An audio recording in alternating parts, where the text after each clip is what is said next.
Yes, kwanirizaako nnyo yonna gy'osinza okuba ng'otuwuliriza nkutegeeza nti okola kyamaanyi nnyo okwekuumira ku mayengo gano aga UG Updates TV. Mukwano gwange baabano abalya mu lulime ne mu luzise. Baabano abalya mu lulime ne mu luzise. Kaakati okusinziira ku bize bitambula, tujjukira bulungi nnyo mu kalulu ka 2021 omwami ono Jimmy Lwanga yajja ne yeetaba mu kibiina kya National Unity Platform era ne bamuwa tiketi. Tiketi yaffe eyali ey'omugaso ennyo eyali eyayaanibwa abantu enkumi n'enkumi ne bagiwa omwami ono. Naye vulugu gwazaakula mubadde mumulaba. Kaakati takomye okwo. Alondeddwa ne General Muhoozi okuba nga y'abaakulira Greater Mukono.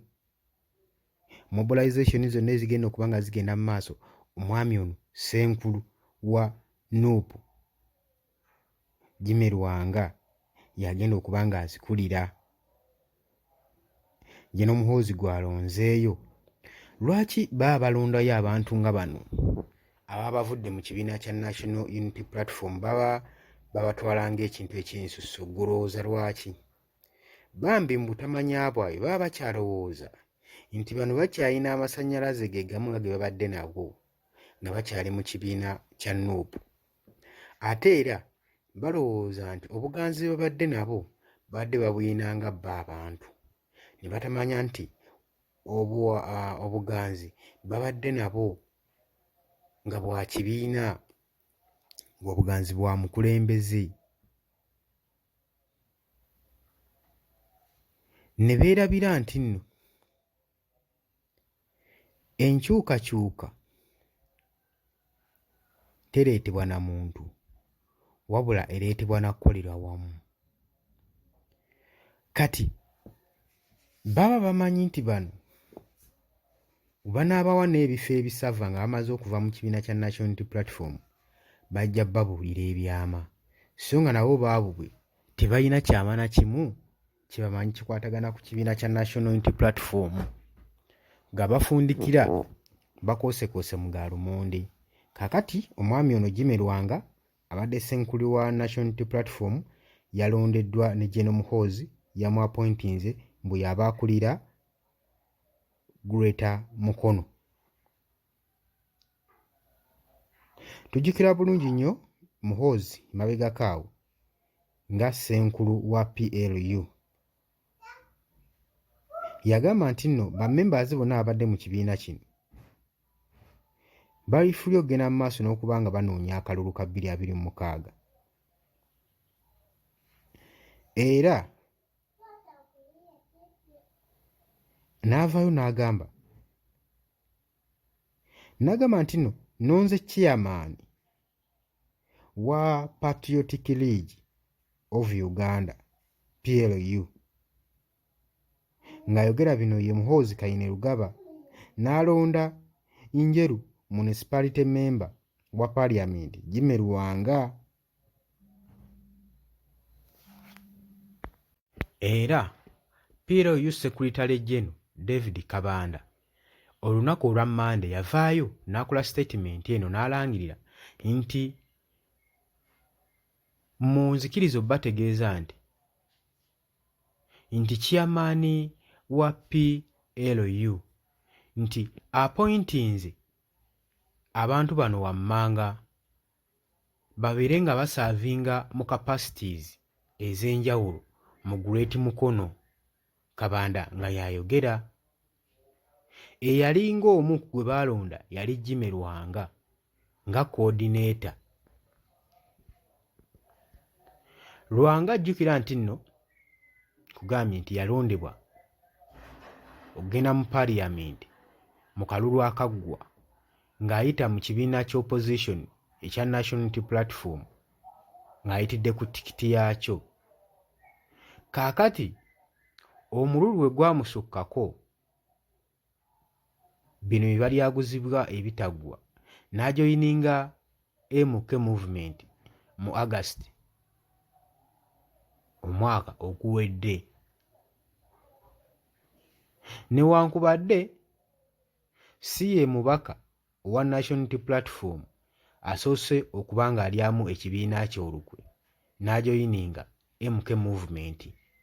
Tujjukira ne Bukoto South Lawmaker Twaha Kagabo naye enguzi yamusinga amaanyi n'asobola okuba nga asindiikizibwa okulyamu ekibiina kye olukwe n'ayingira ekibiina kya Muhoozi.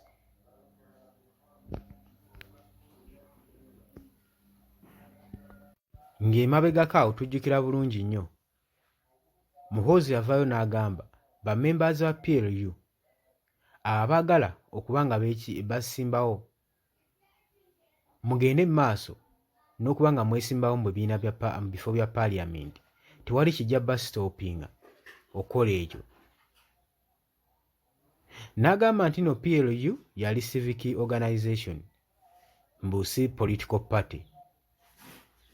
N'abagamba nti muli free era mbakubiriza mugende mu maaso n'okusubscribinga ku kibiina kya NRM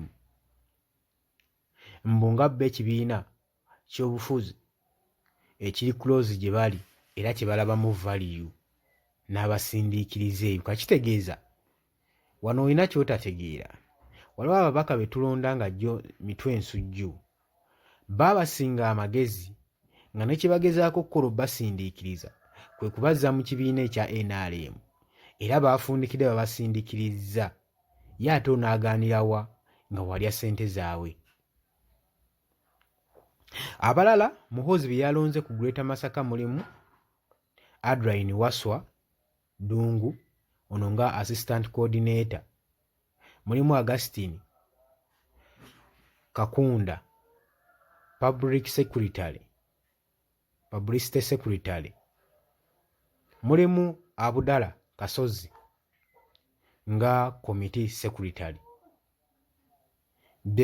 Bagenda mu maaso n'okugezaako okuba nga babuzaabuza mbu beetegekera akalulu akanaddako, naye ffe tubaanirizza mu lwokaano bategeeza nti mmwe mwenna abaagala awulira nga mwagala okuvaayo okusala okukyusa obwangu okubuggya mu National Unity Platform, tewali muntu n'omu gwe tugenda kweguya. Oli wa ddembe okyuka n'odda mu kibiina ky'obufuzi ky'oyagala okubeeramu. Tewali mubaka wa kitalo mu kibiina ekyo.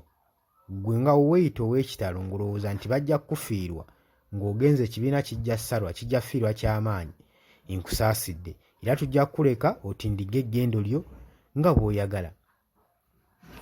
Ntegeeza gwe atannakuba ng'osubscribinga, genda maaso osubscribinge, sharinga, commentinga. Baganda bange abali e Bulaaya mbaanirizaako nnyo, abali e South Africa Nairobi, Doni ku Airways naawe nkulamusizzaako nnyo webale ku tuninga UG Updates TV. Baganda bange bonna abali ku Kyeya abali e Bulaaya nammwe mbaagala bya nsusso, mwebale ku tuninga UG Updates TV. Mbategeeza nti no tubaagala nnyo, tugenda kuba nga tukomawo ne information. Tovaako, sigala nga otuninze, osubscribinze, sharinga, commentinga, likinga gwe mukwano gwange ali eyo yeekuumira ku UG Updates TV. Tubaagala nnyo, mweraba.